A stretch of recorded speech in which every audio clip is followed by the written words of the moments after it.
Hi, this is Renina Mentor of Sunshine Living, and today I want to talk about Kevin Samuels. His recent passing has me wanting to say rest in peace, and I'm very disappointed in you. So let's get into it. So, my name is Renina Mentor. I'm a psychotherapist, a licensed psychotherapist. I provide mental health services for people that look like me and other people too. And sometimes I do videos about mental health. And today I want to talk about how some people are talking bad about the recently deceased Kevin Samuels, and others are saying that he's the best thing since Jesus. And I really want to talk about how we can have a both and conversation, and how a both and conversation is good for our mental health. So, Kevin Samuels recently passed away. And when he passed away, he was in the company of a beautiful young woman I believe she's in her early 30s. And it's not the tiny size 2, 4, or 6 that Kevin Samuels claims to be what a high value man desires. She was more of an average to larger size woman, but beautiful nonetheless. But I think that's interesting. So that seemed to be a bit of a contradiction, but maybe, like he said, he for high value men, they don't. All they want to do is sleep with women who are not a certain look. She was also a nurse, which is something he talks a lot about. He talks a lot about how high value men do not desire to date nurses. And what's so interesting is this same nurse um, tried to save his life. She called 911 and called for a defibrillator and all the things. So it was unsuccessful, and it is still really sad. And I don't wish anything bad on him or anyone just because I disagreed with him. But the reason why I wanted to do this video, shout out to Kempire, who is a YouTuber, a very popular YouTuber who I watch sometimes. I wrote a comment on his video about Kevin Samuel's mother, who she didn't seem to be immediately notified that her son was taken to the hospital and had passed away. She found out on social media. And so that made me think about their relationship because typically if something happens, you have a set of people that can be called, right? And so it made me question, maybe there was something there, which I had often said. So this is the comment that I made on the Kempire video, and it says, as a psychotherapist, I would speak about Kevin Samuels, explaining to people that his harsh, demeaning treatment of Black women was a reflection of his own mental health issues. It's not okay to speak the truth in a way that is hurtful to the community, in quotes, you claim to want to help. It is not surprising to hear about his relationship with his mother. He presents like a client that has past trauma, pain from the relationship with their mom. He was not a good or bad person. He was a human being. He helped a lot of people, but also hurt a lot of people. The truth is that he acted out his trauma. I said it. He acted out his trauma on insecure women who have their own trauma. His legacy will be all of those things. As a community, we say we need to work together, but we don't even realize that some of his behavior was not okay. He was a he was in a trauma response towards Black women, and we justify it because some of the things that were said were the truth. My hope is that we learn about mental health and its true impact, and may he rest in peace. So that comment got a few hundred likes, which isn't a lot, but a lot of people had a lot to say about my little comment. I was just making a little comment. But at the end of the day, I just wanted to make give some clarification on why I said the things that I did in the comment. So I think when it comes to our mental health, we must understand that being divided in our own minds and being divided as a community is a reflection of where we are mentally. And so, whether we like it or not, I mean, I followed Kevin Samuels at one point because I was like, oh, he's going to talk about how we can be better as a community. And as I watched video after video, because I was trying to give him a chance, I'm all about helping the community. I've been doing so for 20 years for the people who question me in the comments. I've been working in the inner city. I've been on the front lines in social services agencies. I've been doing this for a minute, right? For 20 years in education and mental health. Yes, and behavioral services and social work. Just to name a few, not bragging, just for the people who question whether I was really doing it for the people because I am, right? I've been on the front lines. So I thought, like me, he's like, doing it for the community, right? Because most of my clients happen to be Black, African American, right? I also have other clients of color, and I have white clients too. I take everyone. I don't want anybody getting mad at me, but most of my clients are people of color, and I became a therapist because I learned about trauma and I started to heal my own trauma and all the things. But let's be clear. I stopped following Kevin and stopped watching his videos because I realized that even though he was speaking the truth, he was at times clearly in a trauma response. Now, for the people who don't understand what that means is if a person comes at you aggressively verbally, you absolutely can come back at them verbally and aggressively. But when you get to a higher level of mental health, you actually don't need to do that. You especially don't need to do that if you claim to be wanting to help. You can put someone in their place, or correction, you can be firm in your responses to people without calling them linebackers or saying that they're leftovers, et cetera, et cetera. So I'm just saying it's some of the points that he made, absolutely very important points as a community, right? We as women want to do a better job of choosing the father of our children. We want to we absolutely want to do better about not just our mental health but our physical health, right? Because there are a large amount of us, right, who are overweight. It's those are facts, but we're not the only group that's overweight, right? And so our health is really important. We have high rates of diabetes and heart disease, all facts. But I don't need to call someone out of their name or play offensive sounds to get someone to see my point, right? When you are trying to help, you don't need to be acting out on being triggered. So my first point is we cannot progress as a community if we can continue to be divided.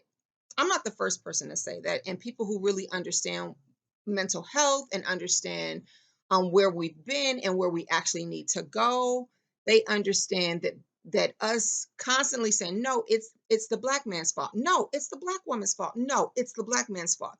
Until we can come together and say, where we are today is a collection of things. It's not my fault or your fault. It is a collection of spaces of us being hit over the head and dragged on those boats and brought over here. Um, that it is the civil everything that happened before the civil rights movement, the rapes, the lynchings, the redlining, the Tuskegee experiments, all the things, right? It is even up to this day, Black women not getting the medical treatment that they deserve when they are going in to have children or otherwise, right? And so it is a collect. Forgive me, I live in a city. I know you probably heard, you can hear cars going by. I live in a city. Welcome.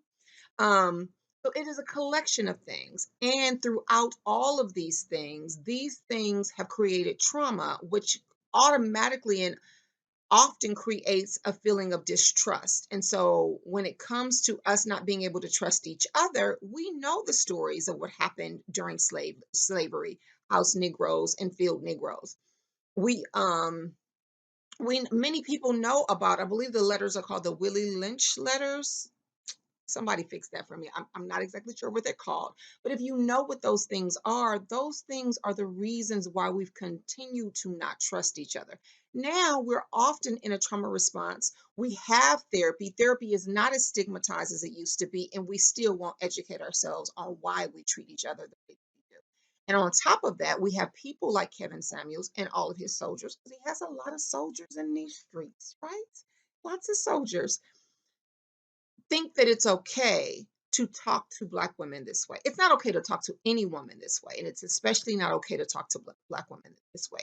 Black women are a part of your community. If you're a Black man and you're speaking to a Black woman this way, you're disrespecting your mother, your aunt, your cousin, your sister. You are disrespecting the community, and it's not okay.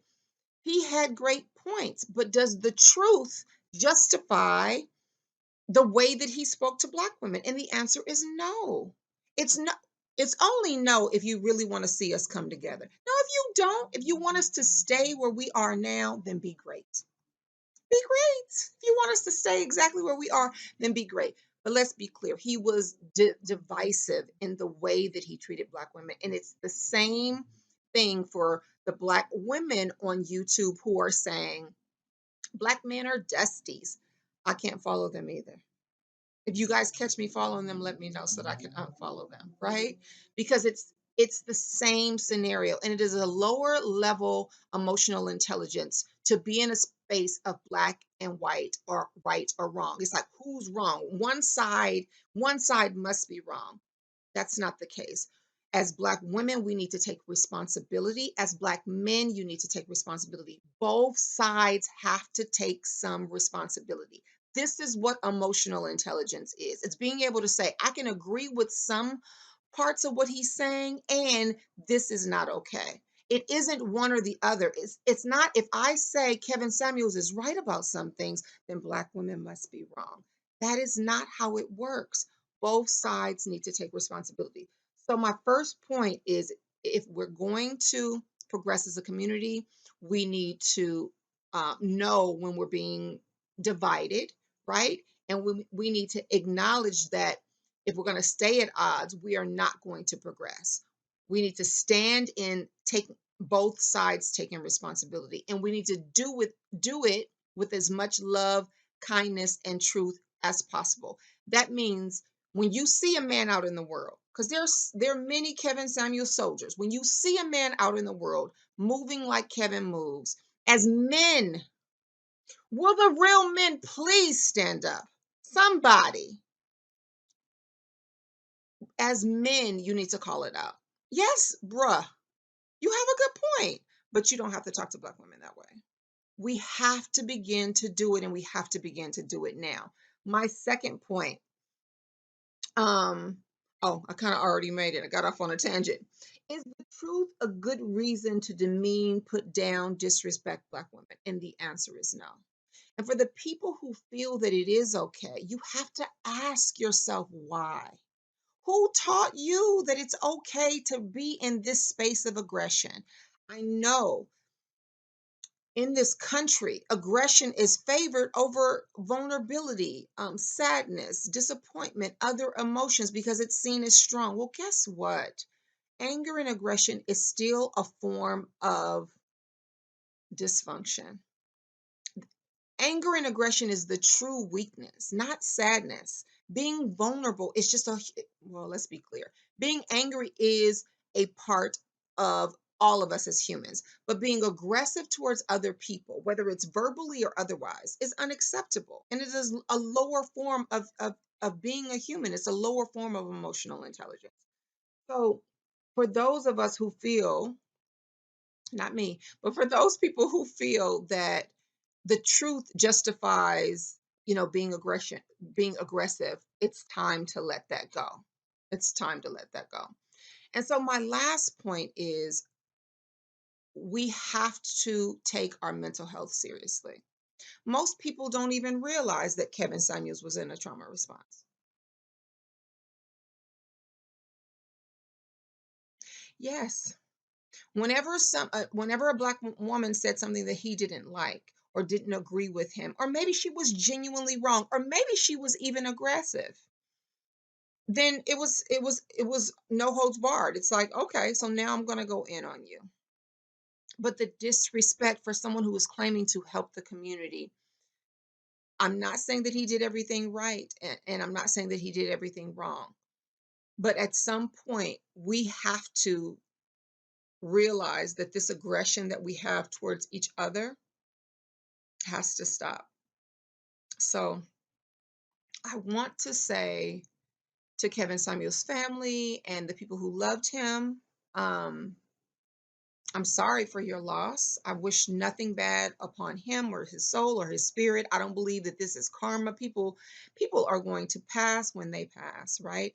I do believe that Kevin Samuels did some great things because I've read so many things online about how he helped people. Awesome. But I also believe that he did some things that were very hurtful. He, like all of us, is human. And my hope for Kevin Samuels was that one day he would grow beyond this and he would see that he was in a trauma response. And he would get to the point one day as he matured and got older to see that maybe he could have done certain things a different way. That was my hope for him. And so now that he's gone, I hope that we can have an open, honest dialogue about the ways in which we can be better as a community. And one of the biggest things that I would love for us to do is not cancel people because I don't believe he deserved to be canceled. And I don't believe that he deserved to be, to pass away so suddenly at such a young age. What I believe is we can hold a space of respect, love, kindness, compassion, and also say, I'm disappointed in you sometimes. And so I want to say, I hope that Kevin Samuels rests in peace. And I think he did some great things. And I was also disappointed in some of the things that he did. So, in parting, I will say this is Renina Mentor of Sunshine Living, and go forth and shine on the world.